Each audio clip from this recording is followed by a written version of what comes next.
신약의 갈라디아서 2장 1절에서 10절까지 말씀 저하고 여러분이 한 절씩 교독하겠습니다.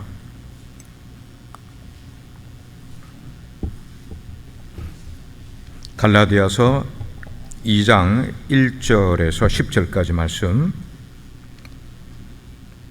한 절씩 교독합니다. 1절. 14년 후에 내가 바나바와 함께 디도를 데리고 다시 예루살렘에 올라갔나니 계시를 따라 올라가 내가 이방 가운데서 전파하는 복음을 그들에게 제시하되 유력한 자들에게 사사로이 한 것은 내가 다름질하는 것이나 다름질한 것이 헛되지 않게 하려 함이라. 그러나 나와 함께 있는 헬라인 디도까지도 억지로 할례를 받게 하지 아니하였으니 이는 가만히 들어온 거짓 형제들 때문이라. 그들이 가만히 들어온 것은 그리스도 예수 안에서 우리가 가진 자유를 엿보고 우리를 종으로 삼고자 함이로되 그들에게 우리가 한시도 복종하지 아니하였으니 이는 복음의 진리가 항상 너희 가운데 있게 하려 함이라. 유력하다는 이들 중에 본래 어떤 이들인지 내게 상관이 없으며 하나님은 사람을 외모로 취하지 아니하시나니 저 유력한 이들은 내게 의무를 더하여 준 것이 없고 도리어 그들은 내가 무할례자에게 복음 전함을 맡은 것이 베드로가 할례자에게 맡음과 같은 것을 보았고 베드로에게 역사하사 그를 할례자의 사도로 삼으시니가 또한 내게 역사하사 나를 이방인의 사도로 삼으셨느니라. 또 기둥같이 여기는 야고보와 게바와 요한도 내게 주신 은혜를 알므로 나와 바나바에게 친교의 악수를 하였으니 우리는 이방인에게로 그들은 할례자에게로 가게 하려 함이라. 가난한 자들을 기억하도록 부탁하였으니 이것은 나도 본래부터 힘써 행하여 왔노라. 아멘. 작석하시겠습니다. 지난번 설교에서는 제가 강조하기를 교회는 교회의 본질을 한시도 잊어서는 안 된다 하는 말씀을 나눴습니다. 예수님의 사역은 크게 세 가지로 teaching, evangelism, 그리고 힐링, 이 세 가지를 교회는 다른 일들을 많이 하되 이 세 가지를 한시도 잊지 않아야 한다 이렇게 말씀을 나눴습니다. 오늘은 그 내용과 연계된 관계에서 교회는 같은 신앙을 가진 사람들의 모임, 그런 사람들의 공동체 아닙니까? 그렇기 때문에 교회는 신앙관을 서로 확인할 필요가 있어요. 오늘날엔 그런 일이 별로 없습니다만 누가 교회에 들어오더라도 이 사람이 무슨 신앙을, 어떤 내용의 신앙을 가졌는지를 별로 확인하는 경우가 별로 없어요.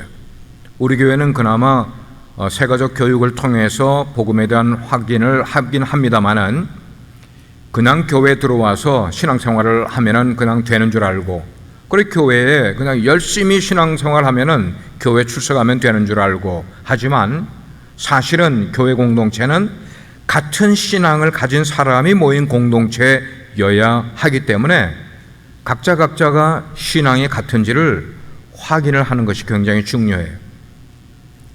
그러면서 그렇게 신앙이 같은 사람들끼리 서로 협력하는 공동체가 바로 교회임을 우리는 알게 됩니다. 자, 사도 바울의 사역 규모가 점점 커져갑니다.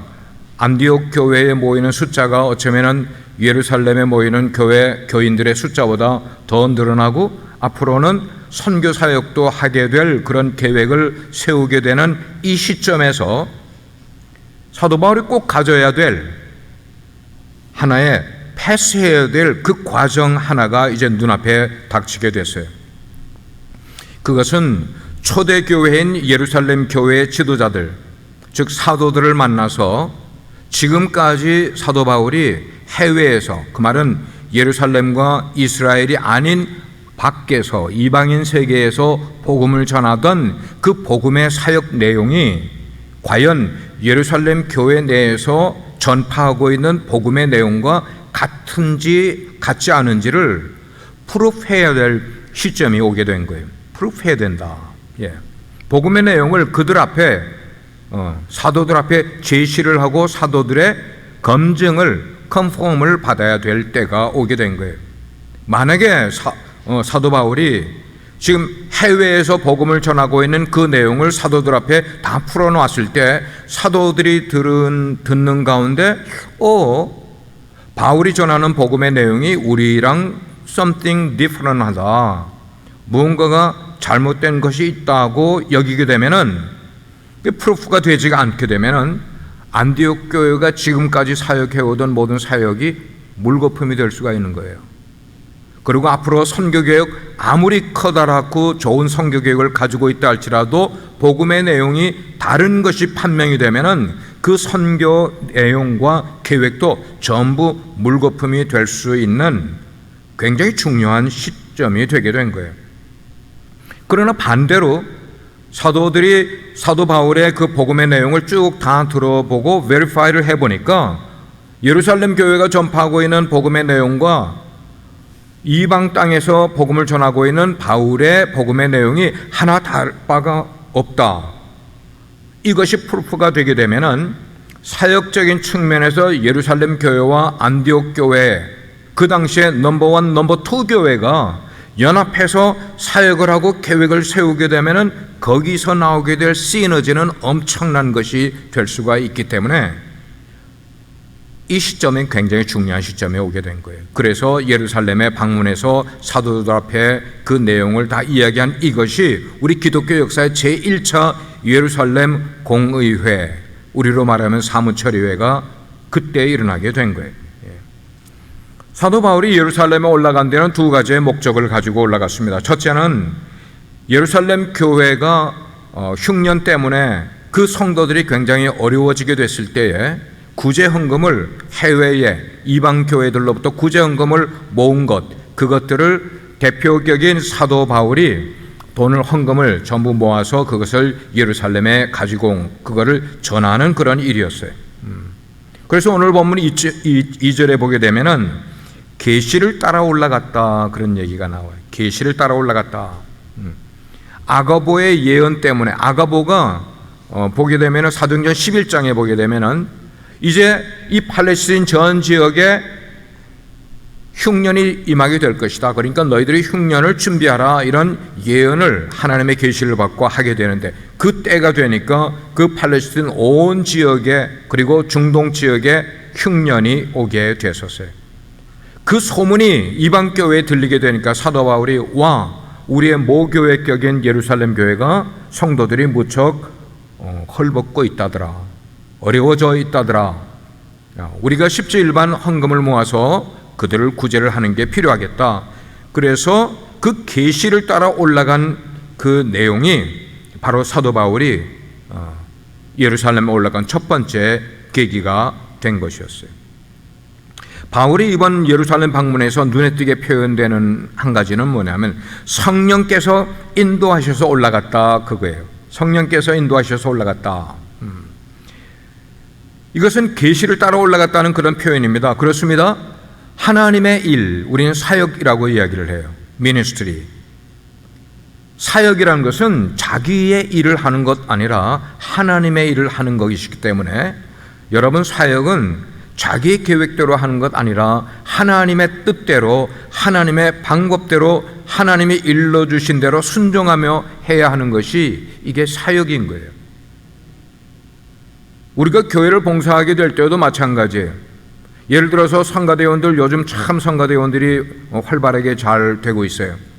성가대 멤버가 되는 것도 여러분이 자의로 나는 성가대원이 되고 싶다 해서 하는 것, 뭐 그럴 수도 있겠지만 그것은 바른 방법은 아니라는 거예요.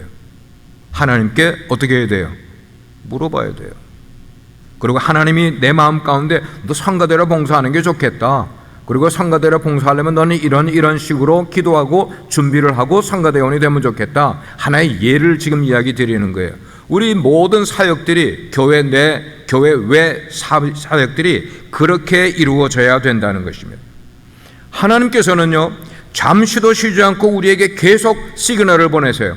신호를 보내시는데 우리는 하나님의 음성과 하나님의 은혜를 경험하게 되는 거예요. 어떻게 하면은 하나님의 주파에다가 우리가 그 주파를 맞추게 되면은, 바르게 접속을 하게 되면은 하나님의 뜻을 알 수가 있고 하나님의 음성을 들을 수가 있게 되는 거예요. 여러분들이 교회 아니면 내외적으로 어떤 봉사를 하나님의 일을 하시든지 여러분은 하나님의 음성을 따라 하는지, 그리고 하나님의 인도하심을 따라 사역하고 하나님 나라를 위해서 일하시는지를 한 번쯤 물어보셔야 될 때가 된 것 같아요.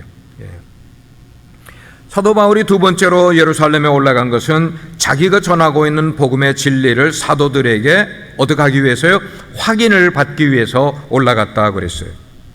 2절에 보니까 예루살렘에 도착한 사도들이 바울이 제일 먼저 찾아간 것은 예루살렘 교회의 유력한 자들을 찾아갔다 그랬어요.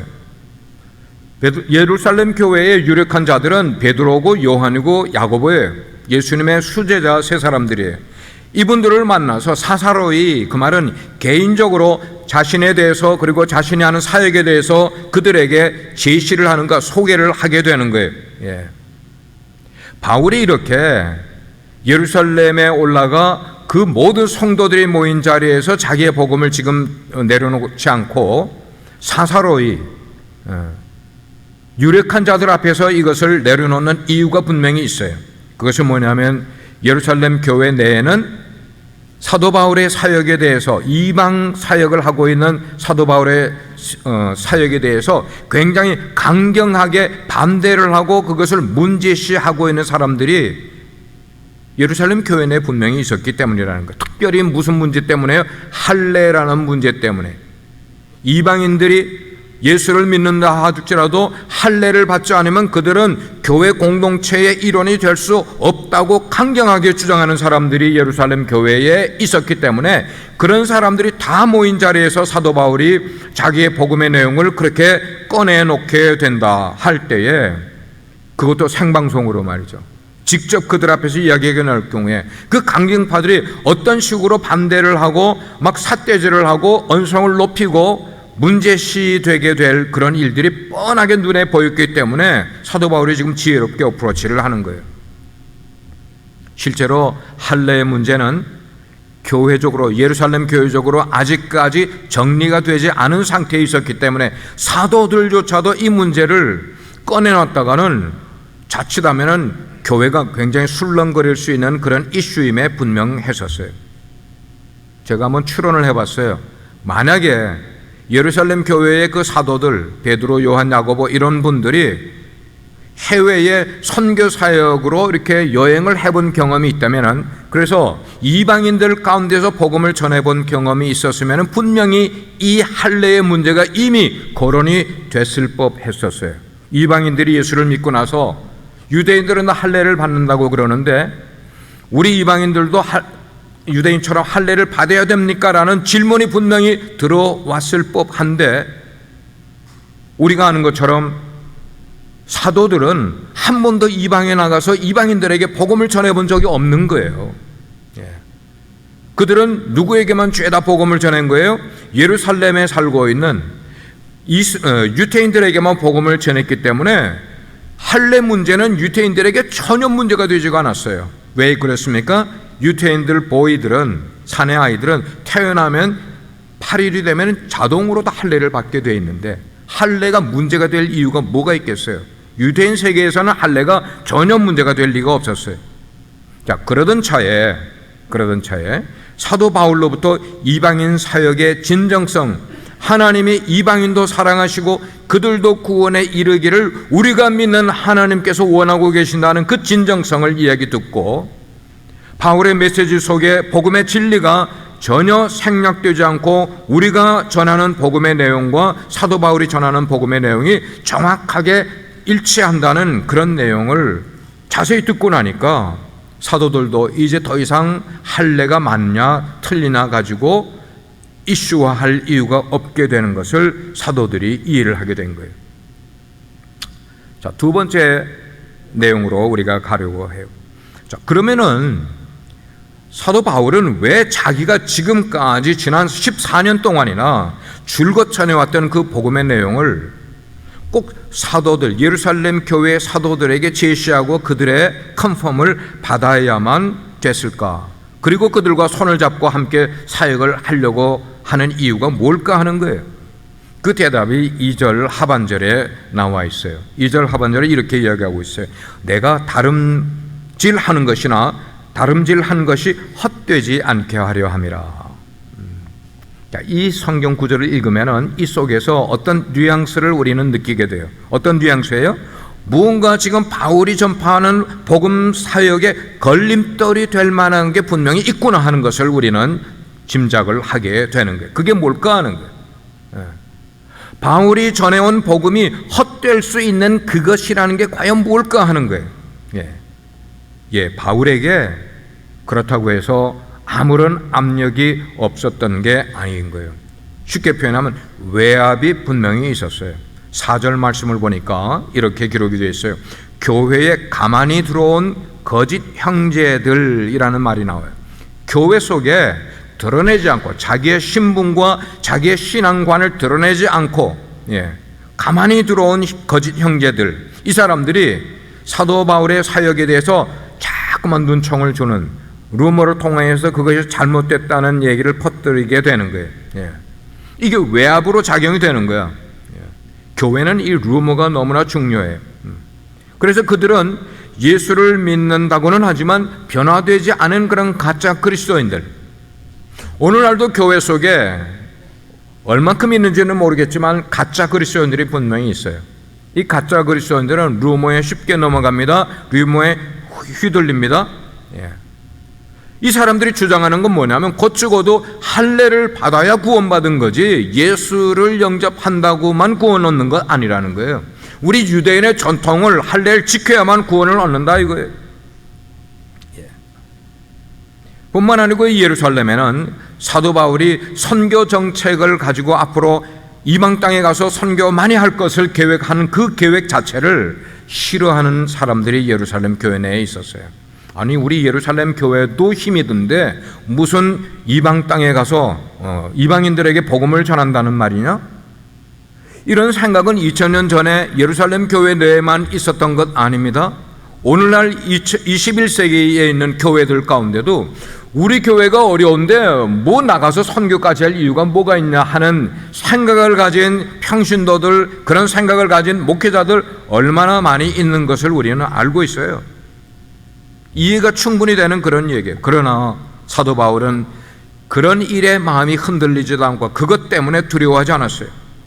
사도 바울은 사람의 생각보다 하나님의 뜻이 더 중요했기 때문에, 교회는 하나님의 뜻을 좇는 신앙 공동체라는 것을 깨달았기 때문에, 여러분, 우리가 인생의 목적을 가지고 그 목적을 향해 나아가다 보면 반드시 장애물이 우리 앞에 놓이게 되어 있어요. 장애물만 있는 것 아닙니다. 도전도 받게 되고 공격도 받게 되고 때로는 우리를 유혹하여 넘어지려고 하는 그런 세력들도 있게 되는 거예요. 인생에서 장애물이 없는 성공은 하나도 없음을 우리는 알아야 돼요. 아멘입니까? 여러분이 인생에서 성공을 이루어가는데도 그냥 성공이 이루어지는 것 아니에요. 장애물을 거치고 또 거치고 그것을 극복하는 가운데 성공이라는 것이 우리 앞에 준비되어 있을 때가 많이 있는 거예요. 마찬가지로 우리가 하나님의 일을 하게 될 때 사역 현장에서도 여러 가지의 장애물이 우리 앞에 놓이게 될 때 그 장벽을 뚫고 지나가야만 된다는 말이에요. 그럴 때 그 뚫고 지나갈 때 필요한 게 뭐냐? 그것을 우리는 사명감이라고 얘기하고 인생의 목적의식이라고 이야기를 하는 거예요. 사명감이 분명히 있어야만 되는 거예요. 만약에 바울이 사도들과 전혀 소통을 하지 않은 채로 사역을 하게 되면은 거기에 틈타는 존재가 있는데 사단이 틈타게 돼 있어요. 만약에 여러분들이 예를 들어서 교회 일을 하게 될 때 목회자와 상의를 하지 않고 여러분 스스로 어떤 중요한 일을 결정하고 하려고 하게 될 때 여러분이 하고 안 하고가 중요한 것 아니라 그런 마음을 눈치챈 사단이 교회 속에 문제를 일으키게 될 수 있게 된다는 것입니다. 여기서도 그거예요. 사도 바울이 왜 구태여 자기가 사역을 잘하면은 하나님께 영광 돌리는 건데 그 자기의 사역을 예루살렘까지 가져가서 사도들에게 프루프를 받으려고 하는 이유가 뭐냐는 거예요. 계속해서 설명드리겠지만 소통을 중요하게 여긴 것이에요. 만약에 그런 것이 없이 사도 바울이 사역을 하게 되면은 이방 땅에다가 교회를 세우게 될 때에 이 사도 바울은 사도들하고 예루살렘 사도들하고 소통을 하지 않는 사람이구나라고 생각을 하면은 그것을 눈치챈 거짓 교사들이 교회에 들어와 사도 바울이 기껏 애를 써서 노력을 해서 세우는 교회 속에 들어와 그 거짓 교사들이 잘못된 이론들을 교회 속에 퍼뜨리게 되면은 누가 책임지겠어요? 바울이 혼자 책임질 수 있어요? 책임 못 져요. 그거를 뒤에서 서포트 해줄 수 있는 사람들이 누구냐면 바로 그들이 사도들인 거예요.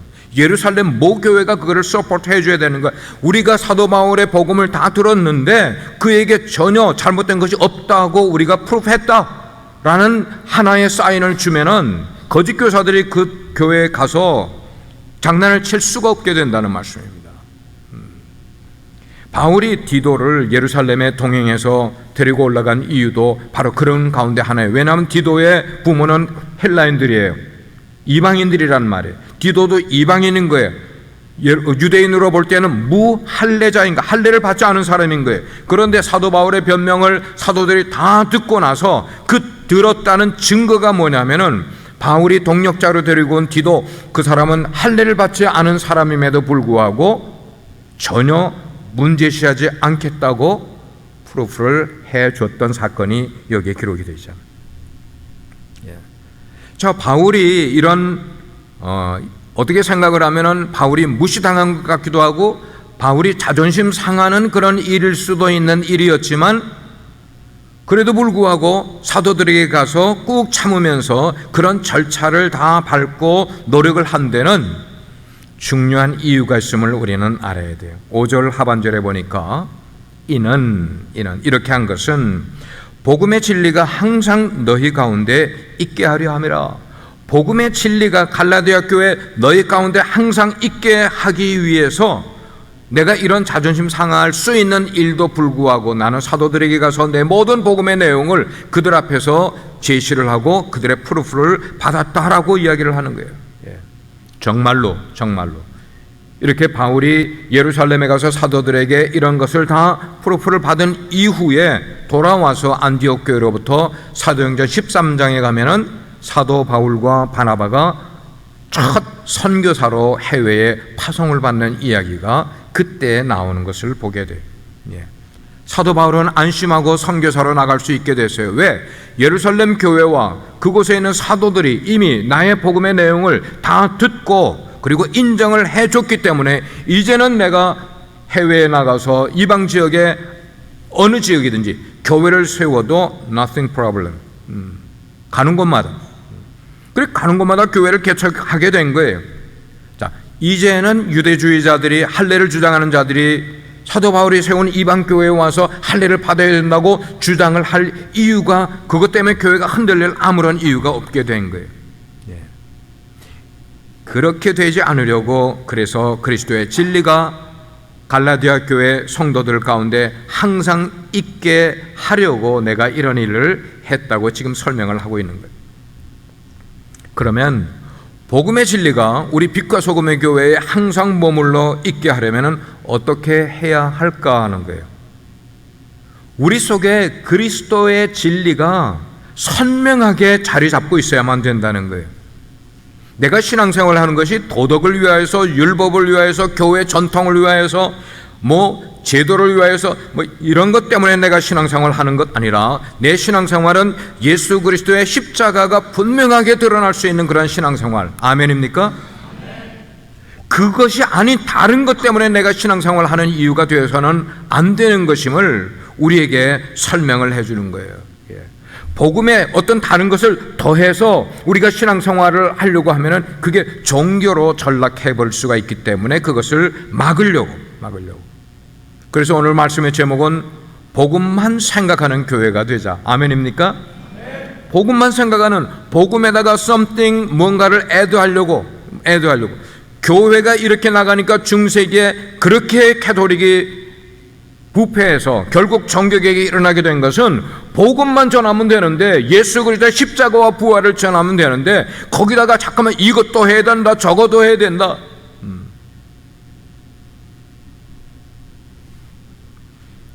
자, 그러려면은 복음만을 생각하는 교회가 되려면은 어떻게 해야 될까? 우리 교회에 복음으로 준비된 일꾼들이 세워져야만 되는 거예요. 복음으로 준비된 일꾼들이 세워져야 돼. 바울같이 예수님을 영접한 체험도 있고요, 복음을 경험한 체험도 있어요, 신앙도 체계화됐어요, 말씀도 연구를 하고 공부를 딥하게 했어요. 어떤 이단이 다가올지라도 거기에 내가 마음을 흔들리지 아니하고 분별하면서 복음을 전파하는 일까지도 분명하게 클리어하게 복음을 전할 수 있는 그런 사람들이 우리 교회 평신도 일꾼으로 하게 될 때에 우리 교회는 어떻게 되는 거예요? 든든하게 세워지는 교회가 될 수 있는 줄 믿습니다. 자, 사도 바울을 볼까요? 사도 바울의 신앙의 포메이션은 어떻게 이루어지게 됐는가? 그는 회심을 한 다음에 다메섹으로 가는 길에서 예수님을 환상으로 만나 예수님으로부터 직접 사도의 직분을 받은 다음에 3년 동안 훈련을 받기 위해서, 영성을 쌓기 위해서, 하나님의 음성을 확인하기 위해서 아라비아 광야로 나가 3년 동안 거기서 무엇을 했겠어요? 하나님과 계속적인 영성을 쌓아가는 거예요. 지금도 터키의 갑바도기아 지역에 가면은 그렇게 사막지대에 나가서 하나님과만 교류를 하는 그런 사막의 수도사들이 지금도 얼마나 많이 있는지 몰라요. 세속을 떠나서 말이죠. 아라비아 광야에서 그 다음에 3년 만에 돌아와서 첫 번째로 예루살렘을 방문을 합니다. 왜냐하면 사도 바울은 원래 이방인 출신이었기 때문입니다. 태어난 곳이 예루살렘에 갔습니다. 그리고 나서 수리와 길리기아에 가서 적어도 거기서 10년을 묻혀 있으면서 성경을 연구하고 그 다음에 설교도 하고 성경을 가르치는 그 일들을 합니다. 그러면서 두란노 소원도 가게 되고 여러 사람들을 만나게 되는 거예요. 한 12년 정도가 지났을 때에 비로소 바나바라는 분이 안디옥의 교회를 세우기 위해서 다소에 있는 사울을 찾아가 너 나랑 같이 사역하지 않겠니? 발견하고 사울을 리크루트하는 그런 장면이 나오는 거예요. 사명을 받은 지 12년 동안이나 훈련과 연단을 거친 다음에 여러분, 다시 말합니다.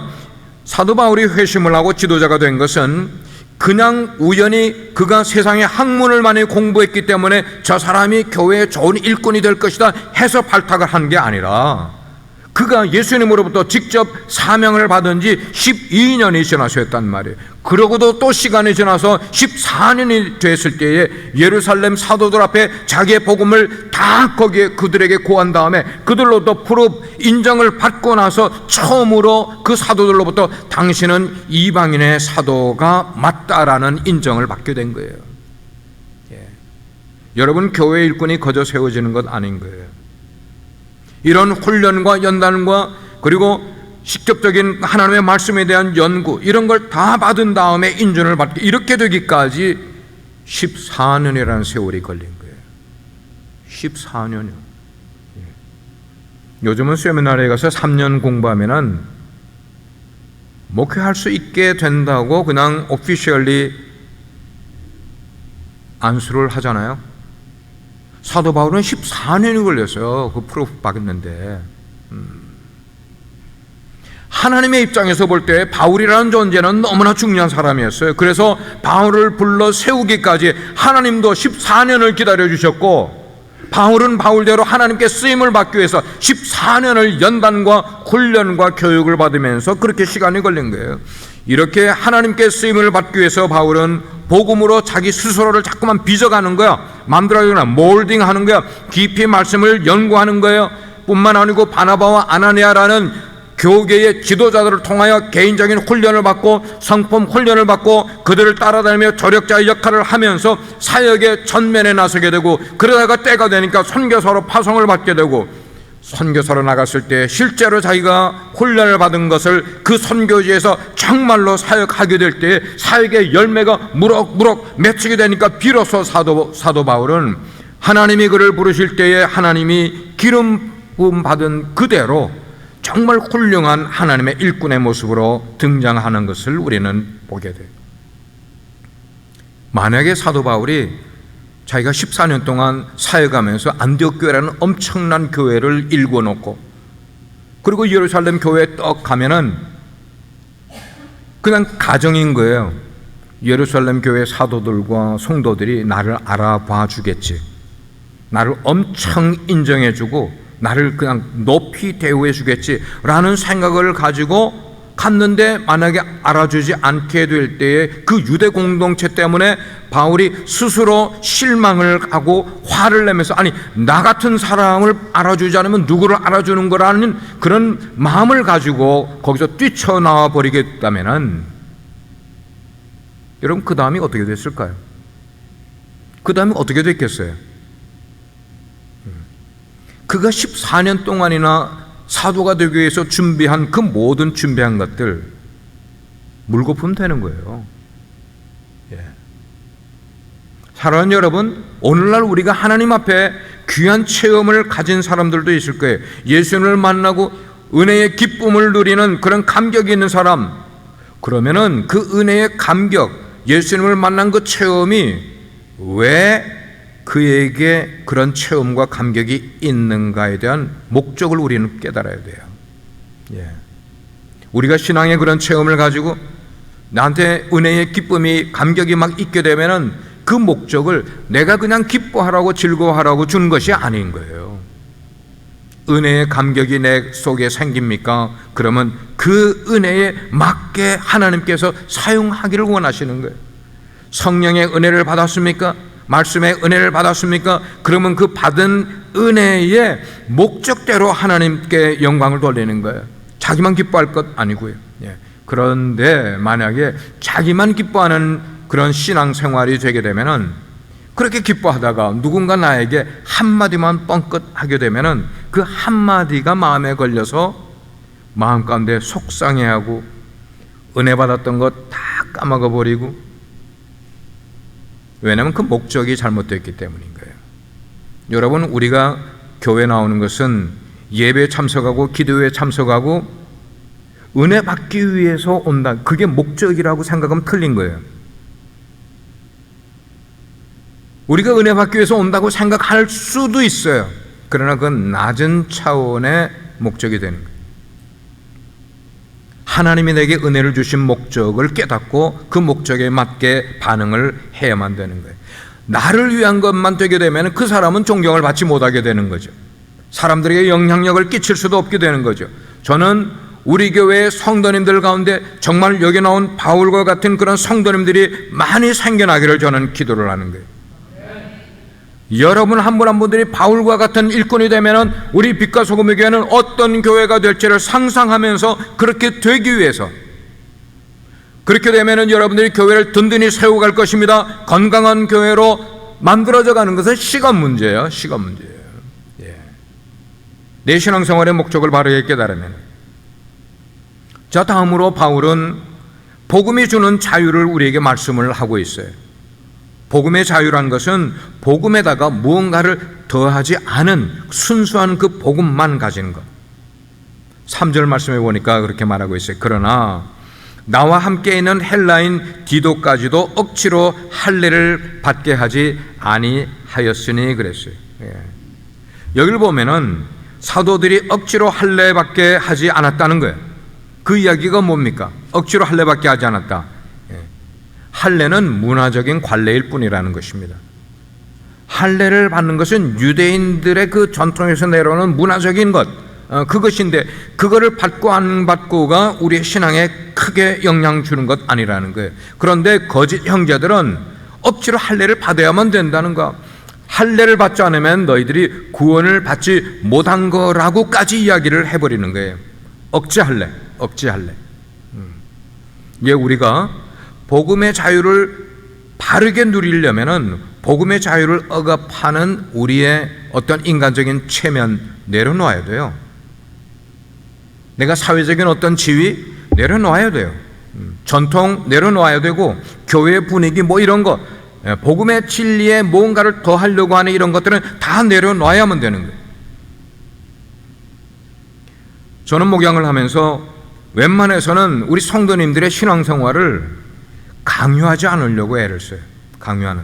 왜냐하면 강요하는 신앙생활이 되면은 항상 강요받아야만 신앙생활을 하게 돼 있어요. 그렇게 만들고 싶잖아요. 신앙생활을 자율적으로 하게끔 만들어 가려고. 그래서 저는 여러분을 어떤 직분에 대해서도 이야기를 했다가 본인이 사용을 하면 푸시하지는 않잖아요. 매일 새벽 기도를 저는 나옵니다. 담임 목사로서. 그러나 우리 교회 부사역자들이 안 나온다고 저는 그들에게 막 쪼고 그러지 않아. 안 나오면 안 나오는 대로 놔둬요. 제가 전도사 시절에는 서울에서 서울중앙침례교회가 한 7,000명 되는 교회였어요. 그 대학부를 담당을 했는데 그 교회의 사역자 모임은 금요일 날 저녁에 철야 예배가 10시에서 12시까지 2시간 철야 예배가 있는데 그 철야 예배가 끝나고 나면은 12시에 담임 목사님실에서 사역자 모임을 갖는 거야. 12시에. 그러니까 사역자 모임에 가려면은 우리는 철야 예배를 참석해야 되고 그 끝나고 1시간 동안 사역자 모임을 가져야 되는 거는 1시에 끝나. 그러면 2시에 제2차 철야 예배가 또 이어지는 거예요. 제가 그렇게 훈련을 받았다고 해서 제가 담임 목회하는 우리 교회 부사역자들 그렇게 12시에 금요일 밤 12시에 사역자 모임을 갖는다. 세미나에 소문나면 우리 교회 찾아오지도 않을걸. 그건 농담이죠. 교회가 좋은 교회라면 찾아오죠. 저는 자유롭게 나오도록 배려를 하려고 그래요. 왜 그렇게 하는가? 저의 이유는 뭐냐면, 변명은 뭐냐면, 어차피 지금 부사역자들이 나중에 그분들이 담임 목회를 하게 될 때는 시키지 않아도 그들은 새벽 기도를 할 분들이기 때문입니다. 그때 되면 다 할 분들이에요. 그러나 사역자이기 때문에 일주일에 한 번은 그래도 새벽 기도를 하는 게 좋겠다 생각을 해서, 그리고 나오는 김에 설교 훈련을 위해서 말씀을 인도하게 하는 게 좋겠다, 그렇게 하는 거예요. 사랑으로 격려를 하면은, 사랑으로 격려하는 건 받지만 강압적으로 억지로 시키게 되면은 하지 않는 것이 우리 인간의 도리예요. 저희 손녀딸 3살짜리인데 이내 녀석이 뭘 시키면 안 해.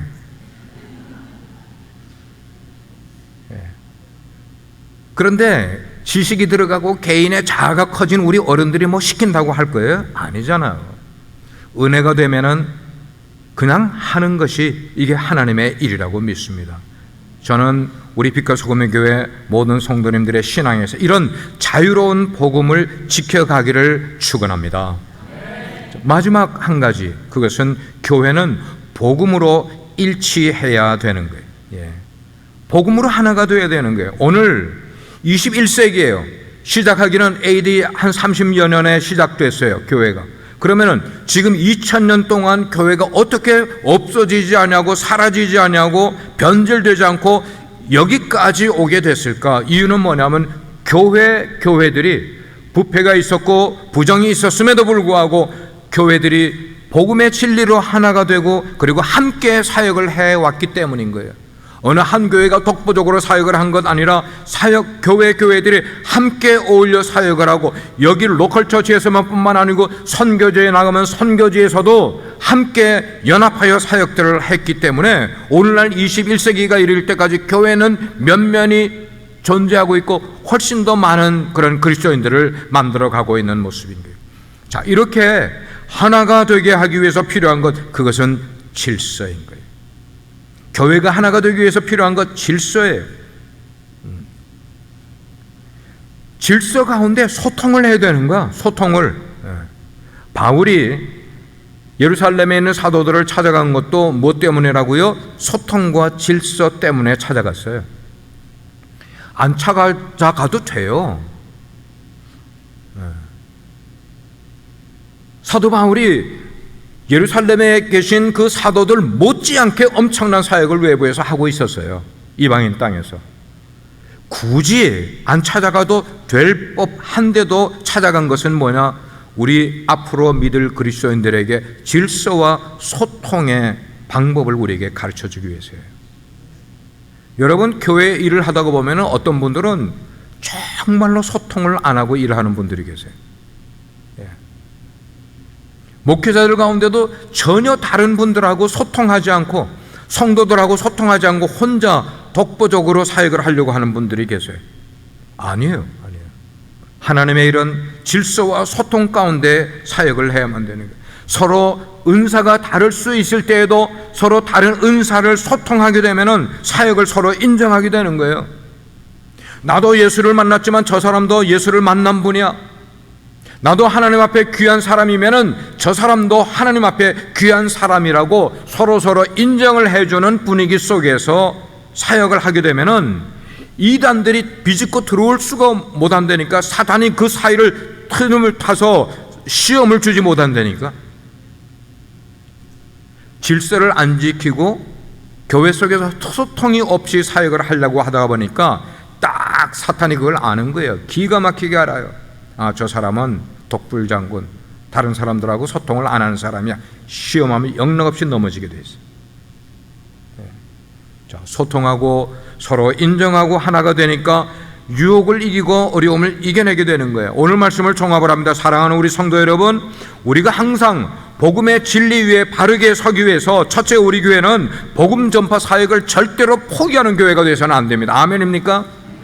두 번째로, 우리 교회는 항상 자유로운 분위기 속에서 사역을 해야만 되는 거. 억지로 하는 모습으로, 오늘 환경미화 시키니까 억지로 한다가 아니고 내가 사랑하는 교회니까, 내가 은혜 받는 교회니까 나도 환경미화에 참여할 거야, 이렇게 그냥 자유로운 분위기 속에서. 마지막 세 번째로, 우리 교회는 복음 안에서 하나가 돼야만 하겠습니다. 그러기 위해서 소통을 하고 그리고 서로의 자율성을 인정을 하고, 그럴 때에 성령님의 놀라운 은혜와 역사가 우리 공동체 속에 임할 수 있기를 주의 이름으로 축원합니다. 기도하겠습니다. 오 하나님, 우리 가운데 복음을 허락해 주신 것은 놀라운 축복입니다.